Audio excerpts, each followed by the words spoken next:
for real, No, talk fast. stop it. Stop it. Okay, I'm gonna grab a bottle of water. Go grab your bottle of water. That's fine. So,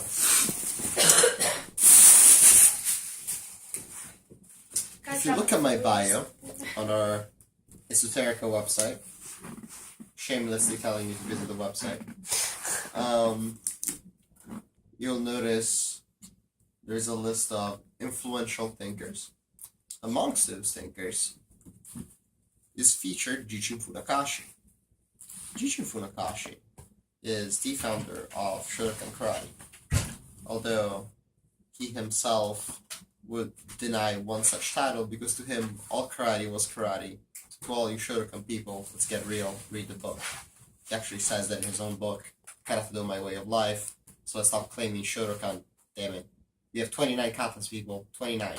Anyhow, he wrote 20 precepts that are endemic to life, realistically, although he talks about karate or karate. And karate. Yeah. Karate. Yeah. And what I'm going to talk about tonight is possibly, it is definitely one of the most important in my opinion, and one that truly deeply resonates with me. It's number 5, spirit before technique.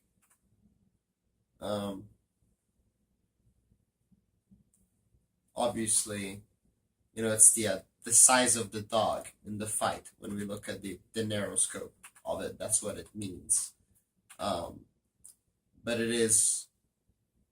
it means that it is what you truly focus yourself into will give you power.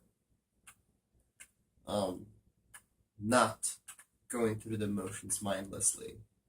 To people, they're doing the same job, right? Mm-hmm. But one goes to work for the money, one goes to work for the company. So one is doing things because he's getting paid. One is doing things because it's the right thing to do, because that's, the right way to work in an ethical, laborious fashion. This guy's just collecting a paycheck. Which one is going to get the promotion? Which one is going to raise up? Which quality of life is being also lived during that? Because let's say your job is crap, right? And you apply spirit before technique. You can be the best at your crappy job because you can find Mio, the secrets. That's another one of the precepts. But if you truly apply yourself to whatever task, you will be able to discover yourself within that task. Truly find little secrets, little nuances about you, or the way you go about your own processes, because it forces you to analyze the minutiae of seemingly pointless details. Yet, they can be most enlightening. For example, obviously I'm a martial artist. And What? Since when? Oh, shh. Trying to talk to me. Anyhow. Okay.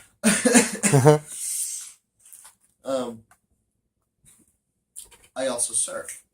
Work as a server. And let's say as every server, at some point you need to refill the ice machine, right? Or refill the fountain machine, drink machine, right? So you go to the ice machine, get the ice in the bucket. Now, different ways of scooping the ice in, especially when it's frozen in. But through the correct application of pivot points, I can actually apply a ton of force really easily and scoop a lot of ice in one single scoop, feeling almost no pressure within my joints because I'm not, forcing my muscles when I'm scooping the ice, but I'm rather scooping with the whole body, extending my joints, therefore creating structural strength in that scoop. That could be, your kite and nugget throw for your Aikido fans, or Kokyo. Sorry, Kokyo. Although it could be a Kaiten technically. But Yeah, technically, if you want to look at it, Kokyo can be pretty much anything. Kokyo is breath throw. Yeah, right? exactly. So it can apply to everything. That's right. And that's why he has a Shorin Aikido. He has to remind you of these things. Sensei. Now somebody's got to be like, but he's not a Sandan. Yeah, somebody's gonna say that. Come, Oh my God. Come here. We'll show you Sanda. Please come here. Say that to us. See, why that? I mean, I got so much paperwork in my life. I get it. Okay, I got titles. I got paperwork. Paperwork's is only worth something. Okay, well, that's a different. Because the paperwork usually only tests your technique, not your spirit. Yeah, I guess exactly. So Tests your spirit, but here's a great example of this. People that don't train for a long time step back in a dojo. They're wearing their black belt. What are you doing? yeah, What are you doing? Are you wearing it honorifically? Because I mean, if it's a ceremony, cool, wear it. You've achieved that rank. Yet, if you cannot perform at that level, then you shouldn't be stepping on with that belt because you're an example.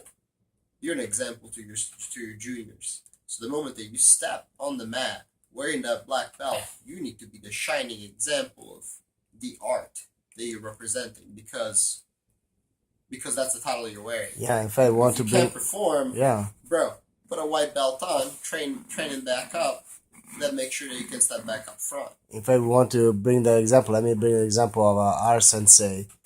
That actually, when he was his time, it was already like was Niran Sandan by the time he got into the dojo. Mm-hmm. And before becoming a teacher there, he was put through all the systems. So he walked in. Retest through his own system all the way through. Yeah, exactly. Before he was allowed to teach to us. Not say a word about it. He just did it, and that man will show up with a white belt with us. Yeah, exactly. You know, Sensei sometimes would show up with a white belt. It's like, yeah, I'm a junior today. Yep, exactly. We were lucky. Anyways, I'm sorry. That's yeah. We are diverging to diverging. Is that a verb? Sensei. It's not the right word. Sensei, No, it's I not. love you. It was the sensei. By the way, somebody help me now. What's the word here? We are Digressing. Digressing from spirit before technique. Thank you. But not really. Not really. Yes, Sensei. you are. Now get on with it. Sensei is actually a perfect example of spirit before technique. Just like that. A man that he'll put his training, his spirit, his passion for karate, put his white belt back on, step on and train because that is what fuels his technique. Yes. That's what makes his black belt worthwhile. So here's another interpretation of spirit before technique. And ultimately, here's the thing. Going back full circle to the combat aspect. You do not need to be better than the guy in front of you. You do not. Mm-hmm. You can be faster, stronger, smarter, better prepared, better armed. But what you can do is control when, hopefully. But there's always an element of distance and timing that are yours. And there's always choices within a moment. Because all you have to be better than the guy is for one split second. One hole is all you need. Blow through that hole, then take advantage of the rest. Really strong boxer, not guarding his legs. I mean, very, very blank slate example. But let's say... Yeah, we're not stating that boxers don't do that, but... Not saying that boxers don't guard their legs. Don't get me wrong. You know, I'm not saying there's a lot of you guys know exactly what you're doing. I'm not slamming anybody. I'm using a cookie cutter example. So, let's say somebody with a boxing mentality is looking to protect the areas that score points. The legs don't score points, nobody punches through the legs. So let's say it's somebody with that mentality that is well-trained and aggressive and attacking somebody like our dear Susanna here. You know, Susanna has, on paper, zero chance of making that happen. Yet, guy comes through, As the guy steps, Susanna also steps within the same time frame. Doesn't need to be that much faster because at the same time Susanna blows a kick through the guy's knee. As the guy stepping with his weight on it, the knee buckles and breaks, the patella dislodges.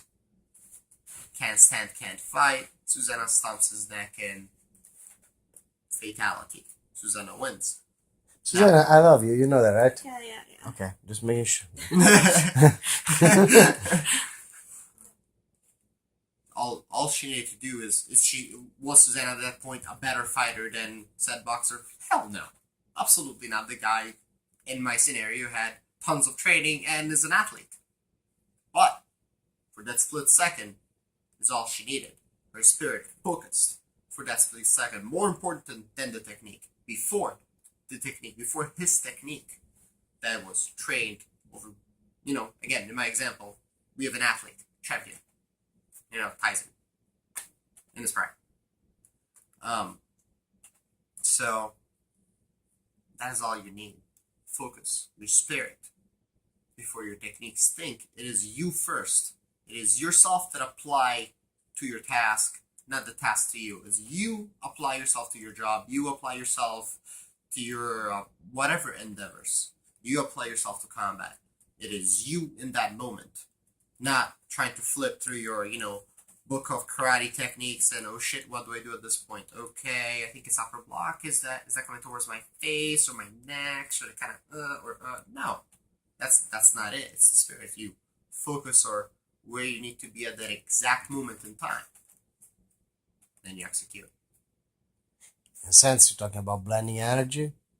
I'm sorry. In a sense, you're talking about blending energies and becoming in the kind of like I see a line between connecting karate with an Aiki sort of concept with a Tai Chi sort of concept and so on and so forth. A Jew sort of concept.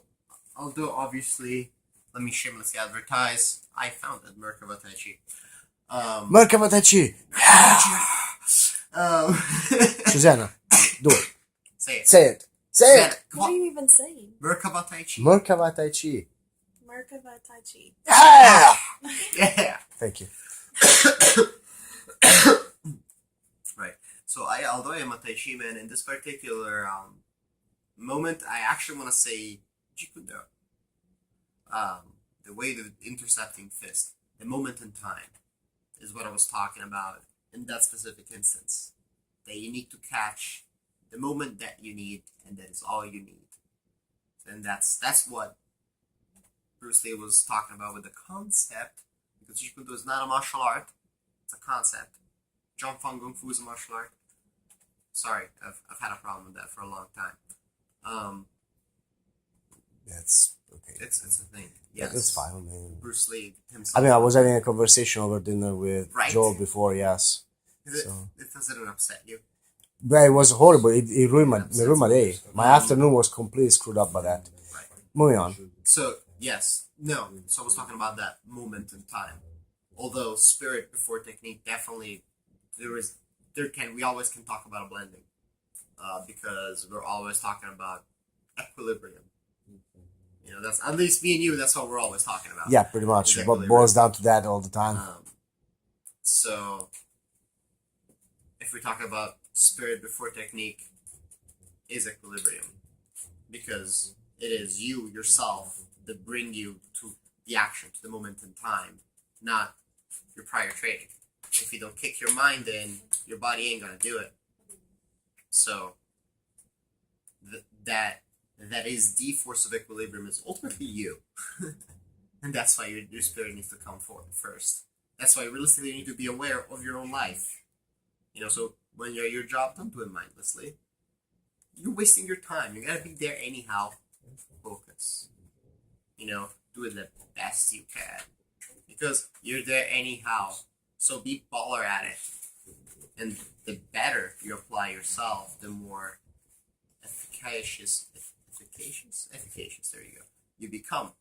Which means you're going to be faster. It's going to become easier. And then realistically, your autopilot can become even so much better.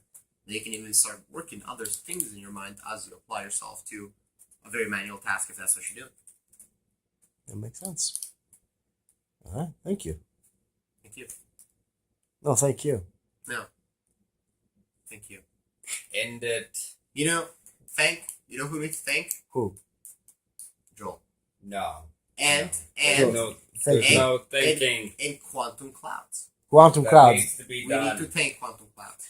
Go quantum clouds. This knowledge could not be possible without the aid Take of care. quantum clouds. Okay, I'm gonna fade out slowly.